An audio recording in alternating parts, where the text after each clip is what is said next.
नाम मोहित उनियाल है और मैं उत्तराखंड से हूँ। उत्तराखंड के देहरादून डिस्ट्रिक्ट से हूँ। देहरादून डिस्ट्रिक्ट में डोईवाला एक नगर पालिका क्षेत्र है। वहीं मेरा जन्म हुआ है और वहीं से मैंने जब मैं कॉलेज में आया तो राजनीति की शुरुआत हुई। मैं किसान परिवार से हूँ, हम लोग की खेती है। और जब कॉलेज में मैं एडमिशन लिया, उसके बाद जैसे कॉलेज की पॉलिटिक्स होती है, छात्र संघ की पॉलिटिक्स होती है, उसमें मैं एंटर हुआ। तो उस समय कभी नहीं सोचा था कि कोई राजनीति में हम लोग आएंगे। तो तभी एनएसयूआई संगठन मैंने ज्वाइन किया करीब 2002 में और उसके बाद से आगे बढ़ते रहे सर।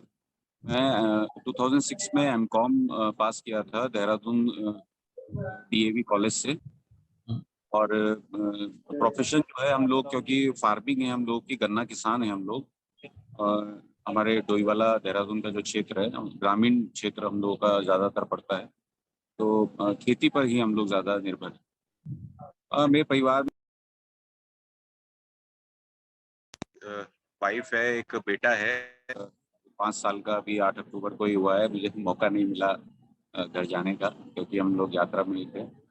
तो मेरी 3 सिस्टर्स हैं और देहरादून में ही रहती हैं, कि मैरिज हो चुकी है। और फादर पूर्व में गांव के प्रधान रहे हैं। बचपन से देखा है हमने कि कांग्रेस परिवार, कांग्रेस से जुड़ा रहा है हमारा परिवार। परदादा रहे हैं, वो भी कांग्रेस से जुड़े रहे हैं। तो पूरा परिवार कांग्रेस से विचारधारा को मानता रहा है। बहुत किसान परिवार है और कभी हमने सोचा नहीं था कि राजनीति में आएंगे, ऐसा कुछ होगा। तो समय है।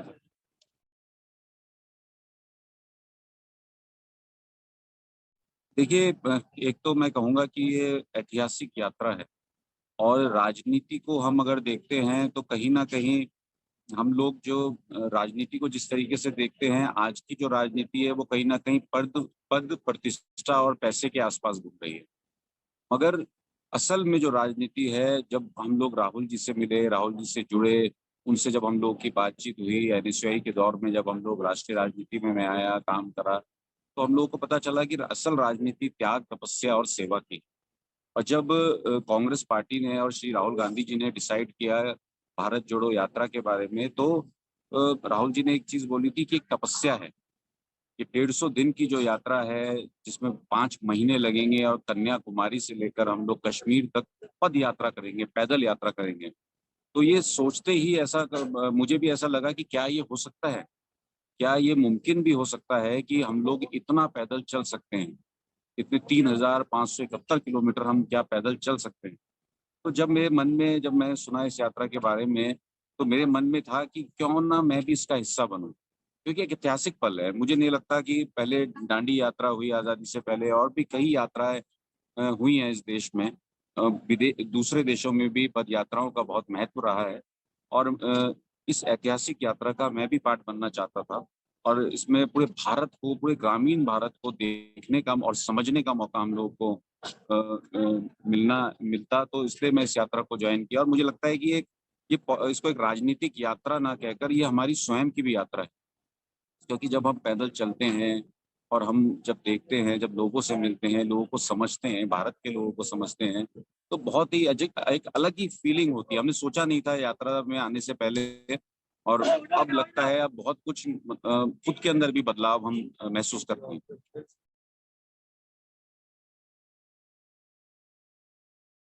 देखिए, आज देश में जो हालात है वो किसी से नहीं छुपी। आज जो सरकारें हैं, चाहे हमारे, मैं उत्तराखंड से आता हूँ, उत्तराखंड प्रदेश में या केंद्र में जो सरकार है, आज मतलब हम देखते हैं कि एक जाति को दूसरी जाति से, धर्म जाति के नाम पे लड़ाने का काम किया जा रहा है। हिंदू मुस्लिम के नाम पे लड़ाने का काम किया जाता है। हम अगर न्यूज़ चैनल्स उठा के देखते हैं, इलेक्ट्रॉनिक मीडिया देखते हैं, तो वहाँ मुद्दों की जो बात होती है, जो असल मुद्दे हैं जिनकी बात होनी चाहिए, वो हमें गायब दिखते हैं। आज बेरोजगारी चरम सीमा पर है, महंगाई चरम सीमा पर है। हमने अभी देखा कुछ ही महीनों पहले कि किसानों ने कैसे कई साल तक किसानों ने आंदोलन किया कि किसान बिल के विरोध में। इस देश में इतने आंदोलन हो रहे हैं, बेरोजगारी है। मैं उत्तराखंड की अगर बात करूं, वहाँ वहाँ विधानसभा में भर्ती हो जाती है और अपने ही नाते रिश्तेदारों की सरकार के लोग भर्तियाँ करते हैं और वहाँ जो बेरोज़गार हैं उनको रोज़गार नहीं मिलता है। मतलब एग्ज़ाम्स आप करवाते हैं और उसका कोई रिज़ल्ट नहीं आता है, मतलब युवा अपने को ठगा-सा महसूस करता है। तो ये देश जो है, मेरा ये मानना है कि हम लोग राजनीति में हैं और इस देश को हम इस भारत के लोगों के लिए जो शोषित पीड़ित लोग हैं उनके लिए काम कर कुछ कुछ तो हम लोगों को करना चाहिए। हम बोलते हैं कि हम राजनीति में हैं, हम पॉलिटिक्स में हैं, मगर हम कर क्या रहे हैं? मैं यही देखना चाहता हूँ, मेरे सपनों का भारत यही है कि जहाँ ये जो आपसी जो भेदभाव है, एक एक जो आपसी जो मुद्दों को छोड़कर जो ये धर्म जाति की लड़ाई हो रही है, ये सब खत्म हो। शांति की बात हो, शांति की बात हो और एक दूसरे से भाईचारा सबका बढ़े, प्रेम और करुणा बढ़े सब में। तो यही यही भारत होना चाहिए। जो आज का भारत है उससे जो देश को नुकसान हो रहा है, हमारे भारत को नुकसान हो रहा है, उसको बदलने की ज़रूरत है। हम लोग निकलते हैं तो 4 बजे उठ जाते हैं, 6 बजे यात्रा शुरू हो जाती है। जब राहुल जी के साथ हम लोग चले हैं तो कहीं न कहीं भीड़ से हम लोग अलग भी होते हैं। कभी पीछे हम लोग हैं, कभी यात्रा के आगे हम लोग चलते हैं। और जब हमारा ध्यान आस-पास जाता है तो क्योंकि हम लोग राजनीति में हैं, हम अपने को समझते हैं कि हमारे जीवन में बहुत समस्याएँ हैं। हर किसी के जीवन में उतार-चढ़ाव होते हैं। मगर जब हम पैदल चलते हैं और पूरे एक राज्य से दूसरे राज्य की ओर चल रहे हैं और जब लोगों को हम देखते हैं, तो हमें लगता है कि हमारी समस्याएँ बहुत कम हैं। मैं बताना चाहूँगा जब मैं सुबह एक बार हम लोग रुके थे तो राहुल जी का आने का समय था सुबह साढ़े 6 बजे। तो एक थोड़ा-सा रोड से नेशनल हाईवे से अंदर एक परिवार बैठा था। ग्रामीण लोग थे, महिलाएँ थी, छोटे-छोटे बच्चे थे, वो टिफ़िन लेके बैठे थे, तो मैं उनके पास गया। मैंने कहा, "क्या क्या क कहाँ जा रहे हो आप लोग?" तो वो बोले कि, "हमें ना खेत में जाना है।" हमें मतलब पूरा परिवार सब अपना दिन का खाना पैक करके और वो छोटे बच्चे सब लेके महिलाएँ वहाँ बैठी हैं कि मैंने कहा, "कहाँ काम करते हैं आप?" कि हम गन्ना किसान हैं, जो हम खेत में जो गन्ना होता है, उसको हम छीलने का, काटने का काम करते हैं। तो वो कम से कम वहाँ कुछ लोगों का वेट कर रहे थे, काफ़ी देर से वो लोग बैठे थे। जब उनसे बात हुई, उन्होंने परिवार के बारे में बताया कि हमारा पूरा जीवन सिर्फ़ इसी पे डिपेंड है, जो हमें मेहनताना मिलता है, जो रोज़ का ₹400 उन लोगों को मिलता है यहाँ। उस काम का और वो भी परमानेंट नहीं है। तो मुझे उस समय सोचने पे मैं मजबूर हुआ कि कहाँ हैं हम लोग? मतलब कि अ, हाँ, जब हम इन लोगों से मिलते हैं, जब ग्रामीण भारत को हम देखते हैं, कैसे लोग मतलब जी रहे हैं और हम जो योजनाएँ हैं, जो केंद्र सरकार की योजनाएँ हैं, जो प्रदेश सरकार की योजनाएँ हैं, वो इन तक क्यों नहीं पहुँच पाती हैं? उनके बच्चों से जब मेरी बात हुई, वो स्कूल नहीं पढ़ रहे थे। वो कहते हैं हम स्कूल नहीं जाते, हम तो सुबह अपने पेरेंट्स के क्योंकि कुछ लैंग्वेज की प्रॉब्लम भी है तो सारा कुछ वो समझा नहीं पा रहे थे मगर मैं समझ सकता था। एक फीलिंग तो हम लोग समझ सकते हैं, अगर लैंग्वेज नहीं एक-दूसरे की समझ सकते हैं मगर इमोशंस हम लोग लेते हैं आपस में, यही भारत की खूबसूरती है। तो मुझे वही लगा कि इतनी योजनाएँ सरकारें इतनी बड़ी बातें करती हैं, करोड़ों रुपए की योजनाएँ आती हैं, करोड़ों का बजट आता है, मगर जहाँ पहुँचना चाहिए, राजीव जी जिस बात करते थे कि आखिरी व्यक्ति तक उस योजना को हम लोग नहीं पहुँचा पाते हैं ठीक से। जो पैसा केंद्र से आता है, वो आखिरी तक हम लोग पूरा पैसा नहीं पहुँचा क्या है बीच में क्या इश्यू आ रहे हैं? क्योंकि मैं राजीव गांधी पंचायत राज संगठन में अभी प्रदेश संयोजक उत्तराखंड के पद पर भी काम कर रहा हूँ और हम लोगों का जो फ़ोकस रहता है वो डिसेंट्रलाइज़ेशन पे, विकेंद्रीयकरण पर ही रहता है। कि आखिरी इंसान तक वो जो योजना है या जो भी पैसा है वो पहुँचे। तो इसके लिए बहुत ही जड़ पर जाकर काम करने की ज़रूरत है। हम लोग जितने भी राजनीतिक फ़ील्ड में हम लोग काम करते हैं, हम लोगों को हम लोग कहीं न कहीं जो जनता है, उससे हम लोगों का इंटरेक्शन टूट गया है। हम लोगों का कम्युनिकेशन कम हो गया है पब्लिक से। हम लोग प्रचार और प्रसार में इतना डूब गए हैं कि कहीं न कहीं और सोशल मीडिया इतना कुछ सारी चीज़ें हैं मगर जहाँ उनकी जो तकलीफ़ें हैं वो हम तब तक नहीं जान सकते जब तक हम उन लोगों के बीच में नहीं रहेंगे, जब तक उनके साथ नहीं रहेंगे, ज़मीन पे वो सो रहे हैं। आज हम लोग जब चल रहे हैं तो कहीं-कहीं हमें स्कूल के कमरों में हम लोगों को सोना पड़ता है, कहीं हम लोग के जो कंटेनर्स हैं वो नहीं पहुँच पाते हैं। अभी भी आप देख सकते होंगे सब लोग हम लोग एक जगह गाँव में रुके हैं। तो यहाँ जैसे किसी को जो बेड मिला है उस बेड में हम लोग सो रहे हैं, कहीं फैन है, कहीं फैन नहीं है, तो हम इन तकलीफ़ों से परेशान हो जाते हैं कि हमें हमें अच्छी सुविधाएँ नहीं मिल रही हैं, हम परेशान हैं, कहीं बारिश आ जाती है तो हम लोग भीग रहे हैं, हम लोग मगर आप देखिए ना कि हम तो अभी चल रहे हैं 5 महीने हम लोग चलेंगे, अपने घरों में चले जाएँगे, मगर जो वो लोग हैं, जो ग्रामीण भारत के लोग हैं, रोज़, रोज़ वो तकलीफ़ें सहन करते होंगे, तो मुझे कहीं न कहीं वो लगा कि इसके लिए कुछ तो करना होगा, हम लोगों को सोचना होगा, रुक कर सोचना होगा अपनी इस भाग-दौड़ भरी ज़िंदगी से कि उनके लिए क्या किया जा सकता है। देखिए जब इस यात्रा के बारे में हमने सुना था कि ऐसी कोई यात्रा है, जैसे मैंने बताया कि ये पॉसिबल भी हो सकता है क्या? सबसे बड़ी बात तो ये कि हम लोग 5 महीने चल सकते हैं। क्योंकि जब ये यात्रा शुरू हुई तो बहुत लोगों को, हमारे साथियों को जो भारत यात्री हैं, उनको कई दिक्कतें आई, पैरों में छाले हुए, मगर वो फिर भी चले जा रहे हैं। कई कई साथियों को तबीयत खराब हो गई, अभी भी कई कई लोग बीमार हैं, मगर वो चल रहे हैं। तो मुझे ये एक सिर्फ़ मुझे ये नहीं लगता कि राजनीतिक यात्रा है, ये कांग्रेस को, संगठन को मजबूत करने के लिए या राहुल जी को मजबूत करने के लिए कोई यात्रा है, ये राहुल जी भी अच्छे से जानते हैं और राहुल जी उसी पे काम कर रहे हैं। ये सबकी एक आंतरिक यात्रा है, ये हमारी स्वयं की यात्रा है, हम सबकी यात्रा है।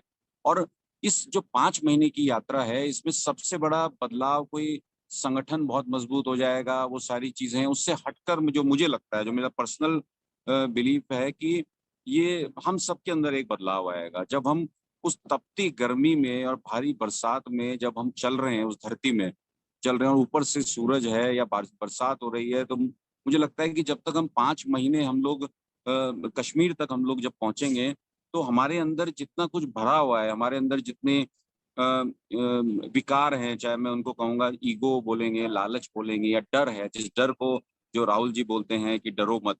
सब जो हमारे अंदर भरा है, वो कहीं न कहीं वो बाहर निकलेगा।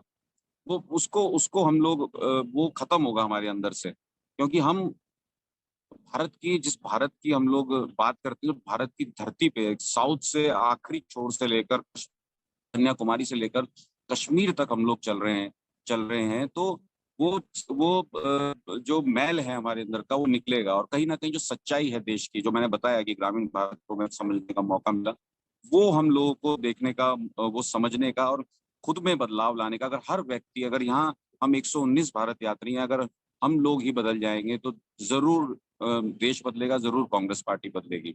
और क्योंकि हम लोग, आप देखिए, कन्याकुमारी तमिलनाडु से होते हुए कई दिन हम लोगों ने केरल में बिताए, कर्नाटक में कई दिन बिताए, कल शाम को हम लोग आंध्र प्रदेश पहुँचे, गाँव में रुके।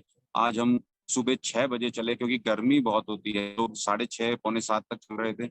हम पौने 6 बजे तक तैयार होके 6 बजे निकल गए और हम आज 10 बजे इस एक और जगह पे हम लोग पहुँचे हैं, अभी हम रुके हैं और हम तो यहाँ रुके ही हैं, हम लोग अभी बात कर रहे हैं, आपस में रेस्ट कर रहे हैं और राहुल जी का मगर जो प्रोग्राम है, वो अभी भी इंटरेक्शन प्रोग्राम उनका लोगों के साथ चालू है। तो वो तो हमें दिखता है कि हम लोग तो फिर भी यहाँ रेस्ट कर रहे हैं, मगर देखिए किस तरीके से वो इंटरेक्शन प्रोग्राम, क्योंकि राहुल जी का जो इंटरेक्शन हम रास्ते में देखते हैं कि किस तरीके से जनता उनके पास आ रही है, चाहे बुजुर्ग हो, हमने 90-90 साल, 95 साल के बुजुर्ग, महिला को झंडा लेकर कांग्रेस का खड़े होते हुए देखा है।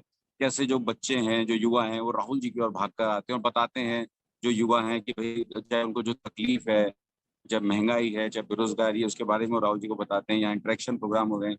तो बहुत कुछ है, मतलब मुझे लगता है कि 5 महीने, अभी तो हमारा 1 से डेढ़ महीना निकला है और इतना कुछ मैं अपने अंदर बदलाव फ़ील कर रहा हूँ। तो मुझे पूरा यकीन है कि अगले 5 म जो 4 महीने में बहुत कुछ बदलेगा और हम लोगों के अंदर जो ये मैल है, ये खत्म होगा। ये सबसे बड़ी, मैं जैसे प्रेम और करुणा की हमने बात की, जो राहुल जी ने, जो महात्मा गांधी जी ने जो देश में सिखाया है, अ, हम ऐसा ही भारत देखना चाहते हैं जो प्रेम और करुणा से भरा हो, जो आपसी खींचतान है, जो लड़ाई एक जाति की दूसरी जाति से, धर्म जाति के नाम पर आज देश में कराई जा रही है, वो सब खत्म हो। उन सब से भारत बाहर निकले, जो असल मुद्दे हैं, उन मुद्दों पर बात हो, जो बेरोज़गारी, महँगाई और दूसरे जो इश्यूज़ हैं, उन इश्यूज़ पे बात हो, उनके लिए सरकारें काम करें। तो ये सब बदलाव आना चाहिए और मैं वो लोग जो देश के हालात खराब करना चाह रहे हैं और जो ऐसी कोशिशें कर रहे हैं, उनके लिए मेरा सिर्फ यही संदेश होगा कि ना तेरा है, ना तेरा है, ना मेरा है। ये हिंदुस्तान सबका है, ना तेरा है ना मेरा है, ये हिंदुस्तान सबका है। नहीं समझी गई ये बात तो नुकसान सबका है। जो उसमें मिल गई नदियां वो दिखलाई नहीं देती, महासागर बनाने में मगर एहसान सबका है। हजारों रास्ते खोजे गए उस तक पहुंचने के, हजारों रास्ते खोजे गए उस तक पहुंचने के, मगर पहुंचे हुए कह गए ये भगवान सबका है, ये भगवान सबका है। Thank you. मैं बहुत बहुत धन्यवाद करना चाहूंगा कांग्रेस संदेश का भी, क्योंकि मेरे जैसा एक छोटा सा कार्यकर्ता जो उत्तराखंड के एक सुदूर ग्रामीण क्षेत्र से यहाँ पहुंचा है और आज मुझे कांग्रेस के इस कांग्रेस संदेश के में बात रखने का मौका मिला है पहली बार, तो मैं बहुत बहुत धन्यवाद करना चाहूंगा आपका।